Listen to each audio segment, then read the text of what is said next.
Cette 18e journée du top 14 se termine avec ce duel que l'on appelle Classico, duel de stade parisien contre toulousain. Paris pour ambitionner de réintégrer le top 6. Toulouse pour conforter sa place de leader. Nicolas Sanchez ouvre le bal avec cette pénalité consécutive à une position de hors-jeu.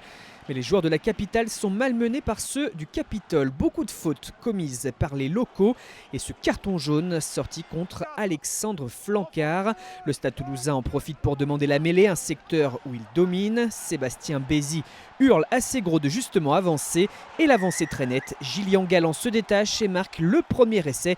Les visiteurs reprennent le dessus et c'est le premier essai de la saison pour le troisième ligne centre qui avait relevé le ballon derrière l'effort.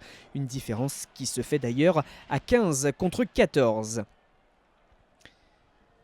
Toujours en supériorité numérique et encore derrière une mêlée dominatrice, Toulouse maintient sa pression. Sébastien Bézi est repris. Cheslin Colby tente de déborder avant d'inverser le sens du jeu. Zach Holmes cherche la largeur et Sofiane Guitoun avance, s'appuie sur Pita Aki qui attend le dernier moment pour transmettre à Lucas Tauzin.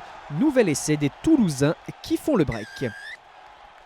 Le Stade français qui encaisse donc 12 points pendant son carton jaune puisque Holmes passera la transformation portant la marque à 12-3.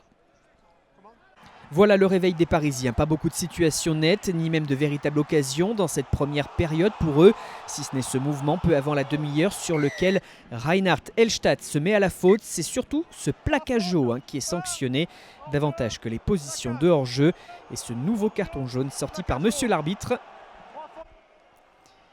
Nicolas Sanchez en profite pour réduire l'écart sur pénalité. Hugo Mola et William Servat encouragent leurs joueurs qui voient Paris recoller encore grâce au pied de Sanchez. 12-9 pour Toulouse. C'est le score à la mi-temps au stade Jean-Bouin.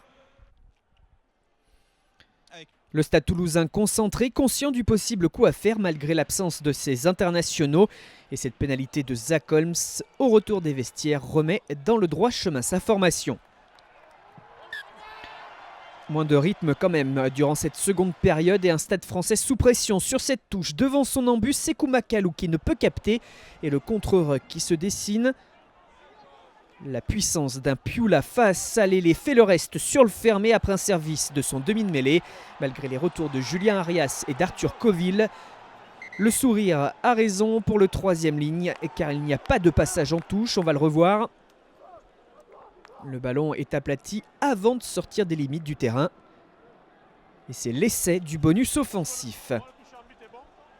La grise mine des Parisiens contraste forcément avec la joie des supporters toulousains présents, d'autant qu'à l'issue d'une longue séquence dans les 22 mètres, à fixer, user et travailler, les Toulousains parviennent à créer du décalage. Zach Holmes pour une sautée vers Mathis Lebel. L'essai qui consolide le bonus offensif, plus encore que le succès acquis par une gestion globale de la seconde période.